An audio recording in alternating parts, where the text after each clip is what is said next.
വേളിക്കഴിച്ചാൽ ഒന്നരാടൻ മാത്രം സഹശയനം. യക്ഷിയുടെ നിർദ്ദേശപ്രകാരം ഒന്നിടവിട്ട ദിവസങ്ങളിൽ നമ്പൂതിരി അന്തർജനത്തിൽ നിന്ന് അകന്നു കഴിയാൻ തുടങ്ങി. വിവാഹം കഴിഞ്ഞ അന്നു മുതൽ തുടങ്ങിയതാണ് ഇത്തരം ഒരു ശീലം. ഇത് അന്തർജനത്തിന് ഏറെ വിഷമമുണ്ടാക്കിയെങ്കിലും അവർ പ്രതികരിക്കാതെ എല്ലാം സഹിച്ചു കഴിയുകയായിരുന്നു. അന്തർജനം കണ്ണീരോടെ കഴിഞ്ഞിരുന്ന ഈ ദിവസങ്ങളിൽ നമ്പൂതിരിക്കു സമീപം യക്ഷി എത്തുകയും അവർ സന്തോഷപൂർവ്വം സഹശയനം തുടരുകയും ചെയ്തുകൊണ്ടിരുന്നു. ഒന്നിടവിട്ട ദിവസങ്ങളിൽ നമ്പൂതിരി അന്തർജനത്തെയും സന്തോഷിപ്പിച്ചുകൊണ്ടിരുന്നു. കുറച്ചുകാലം കഴിഞ്ഞപ്പോൾ വെൺമണി ഇല്ലം സന്തോഷകരമായ നിമിഷങ്ങൾക്ക് സാക്ഷ്യം വഹിച്ചു.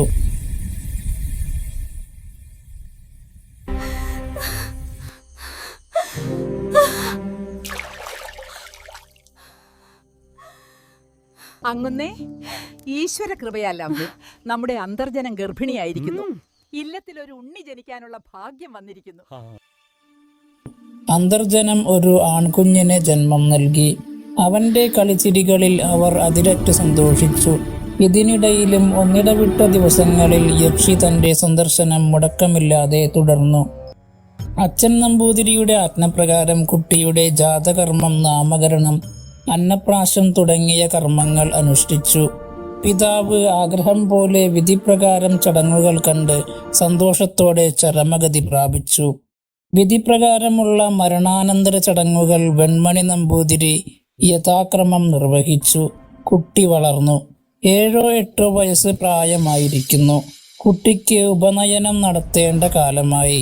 ഉപനയന ക്രിയകൾക്കുള്ള മുഹൂർത്തം നിശ്ചയിക്കുകയും അതിഥികളെ ക്ഷണിക്കാനുള്ള ഒരുക്കങ്ങൾ ആരംഭിക്കുകയും ചെയ്തു. ഉപനയനത്തിന്റെ തലേദിവസം യക്ഷിയുടെ ഊഴമായിരുന്നു. മുറിയിലെത്തിയ യക്ഷിയോട് വെൺമണി നമ്പൂതിരി ഇപ്രകാരം പറഞ്ഞു: നാളെ കാലത്തു കുംഭരാശി മുഹൂർത്തത്തിന് ഉണ്ണിയുടെ ഉപനയനം കഴിച്ചാൽ കൊള്ളാമെന്ന് വിചാരമുണ്ട്. നമ്പൂതിരിക്ക് മുമ്പിൽ യക്ഷി ഒരാഗ്രഹം പ്രകടിപ്പിച്ചു. ഉണ്ണിയുടെ ഉപനയനത്തിൽ ആദ്യം ഭിക്ഷ കൊടുക്കേണ്ടത് ഞാനായിരിക്കണം. ഞാൻ വലിയമ്മയല്ലേ. യക്ഷിയുടെ ആഗ്രഹമറിഞ്ഞ നമ്പൂതിരിക്ക് സന്തോഷം അടക്കാൻ കഴിഞ്ഞില്ല. അതിനൊന്നും വിരോധമില്ല. സമയമാകുമ്പോൾ വന്നോളൂ. കാര്യം ഞാൻ ഉറപ്പാക്കാം. അങ്ങനെ ഉപനയനം നടത്തുവാൻ നിശ്ചയിച്ച ദിവസം വന്നു ചേർന്നു. പ്രഭാതത്തിൽ യജ്ഞോപവീതത്തിന്റെ ക്രിയകൾക്കായുള്ള ഒരുക്കങ്ങൾ പൂർത്തിയായി. സന്തോഷഭരിതമായ ഒരു അന്തരീക്ഷമായിരുന്നു അവിടെ. ഹോമം മുതലായ ക്രിയകൾ ആരംഭിച്ചു. മുൻപ് നിശ്ചയിച്ച പ്രകാരം സുന്ദരിയായ ഒരു അന്തർജനത്തിന്റെ വേഷം യക്ഷി സ്വീകരിച്ചു. അന്നനട എന്ന് വിശേഷിപ്പിക്കാവുന്ന രീതിയിൽ യക്ഷി ഇല്ലത്തേക്ക് നടന്നു വന്നു. ഉണ്ണി ഭിക്ഷയാചിക്കാൻ തുടങ്ങുന്നതിന്റെ മുന്നോടിയായി വീടിനുള്ളിൽ എല്ലാം ഒരുക്കി വച്ചിട്ടുണ്ടായിരുന്നു. യക്ഷിയെ കണ്ടയുടനെ നമ്പൂതിരി സന്തോഷത്തോടെ അകത്തേക്ക് ക്ഷണിച്ചു. സമയത്ത് വന്നോ? വരൂ, അകത്തു വരൂ.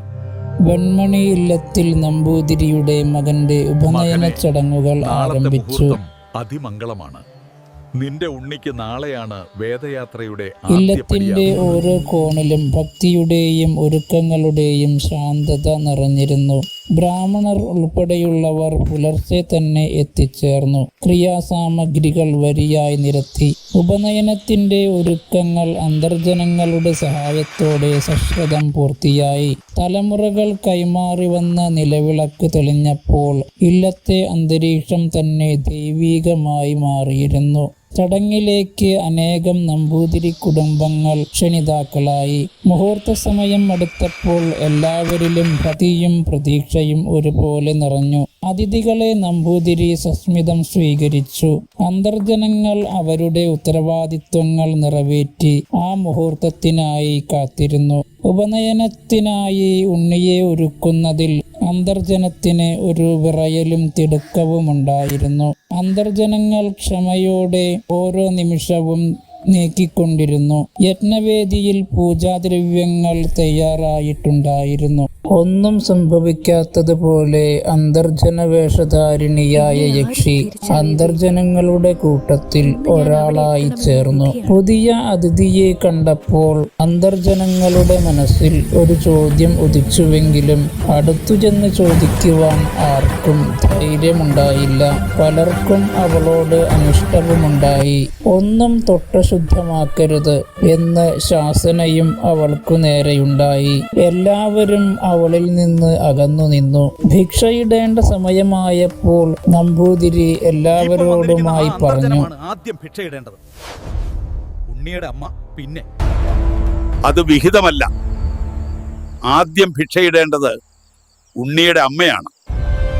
ഓദിക്കന്റെ മറുപടി കേട്ടപ്പോൾ നമ്പൂതിരി പറഞ്ഞത് ഇങ്ങനെയായിരുന്നു: ഇപ്പോൾ വന്നിരിക്കുന്നത് കുട്ടിയുടെ വല്യമ്മയാണെന്നും ഞാൻ ആദ്യം വേളി കഴിച്ചത് ഈ അന്തർജനത്തെയാണെന്നും അതിനാൽ ആദ്യം ഭിക്ഷയിടേണ്ടത് ഈ അന്തർജനമാണ് എന്നുമായിരുന്നു. സദസ്യർ നമ്പൂതിരിയെ വെറുതെ വിട്ടില്ല. ഈ അന്തർജനമാണ് അവിടുത്തെ ആദ്യ ഭാര്യയെങ്കിൽ അക്കാര്യം ഞങ്ങളാരും അറിയാതിരിക്കുമോ? നമ്പൂതിരി പറയുന്നത് ശുദ്ധപിടിത്തമാണ്. കൂടാതെ മറ്റൊരു ചോദ്യവും സദസ്സിൽ നിന്നുണ്ടായി. ഇവർ ആരുടെ മകളാണ്? ഇല്ലപ്പേര് എന്താണ്? വന്നിരിക്കുന്നത് തൻ്റെ സഹപത്നിയാണെന്നും തന്നെക്കൊണ്ട് ആദ്യം ഭിക്ഷയിടിയിക്കുകയില്ലെന്നും അറിഞ്ഞപ്പോൾ ഉണ്ണിയുടെ അമ്മയായ അന്തർജനത്തിന് കോപവും അതിലേറെ ദുഃഖവുമുണ്ടായി. അന്തർജനത്തിൻ്റെ ശകാരവർഷം യക്ഷിയിൽ അപമാനവും കോപവും ഉണ്ടാക്കിയെങ്കിലും നമ്പൂതിരിക്ക് വേണ്ടി അവൾ സർവം സഹായി. വെൺമണി നമ്പൂതിരിപ്പാട് അന്തർജനത്തിനും യക്ഷിക്കുമിടയിൽ നിസ്സഹായനായി നിന്നു. ഉണ്ണിക്ക് തൻ്റെ കൈക്കൊണ്ട് ഭിക്ഷ നൽകുമെന്ന ഉറച്ച തീരുമാനത്തിലായിരുന്നു യക്ഷി.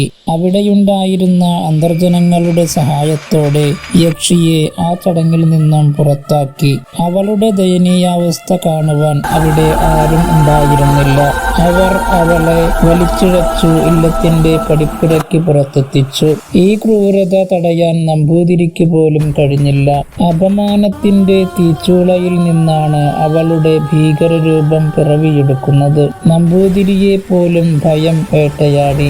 അവൾ വെൺമണി ഇല്ലത്തെ ശാപവാക്കുകൾ കൊണ്ട് അഭിഷേകം ചെയ്തു. ഇനി യക്ഷിഗന്ധർവാദികളുടെ ലോകത്ത് തനിക്ക് സ്ഥാനമില്ലെന്ന് തിരിച്ചറിഞ്ഞ യക്ഷി ദൃഢമായ ഒരു തീരുമാനം സ്വീകരിക്കാൻ തയ്യാറായി.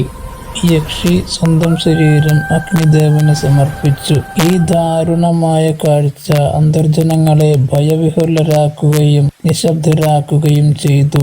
വെൺമണി നമ്പൂതിരിപ്പാടിന് ഏറെ ദുഃഖമുണ്ടാക്കുകയും ചെയ്തു. തങ്ങൾ ചെയ്തത് തെറ്റായിപ്പോയി എന്ന് അന്തർജനങ്ങൾക്ക് ബോധ്യമായി. യക്ഷിയുടെ ശാപം പതുക്കെ ഫലിക്കാൻ തുടങ്ങി. വീഡിയോ നിങ്ങൾക്ക് ഇഷ്ടമായോ എങ്കിൽ ഈ ചാനൽ ഒന്ന് ലൈക്ക് ചെയ്യുകയും സബ്സ്ക്രൈബ് ചെയ്യുകയും ചെയ്യൂ. ഒരു കിടിലൻ വീഡിയോയുമായി അടുത്ത വീഡിയോയിൽ കാണാം. ഏവർക്കും നമസ്കാരം.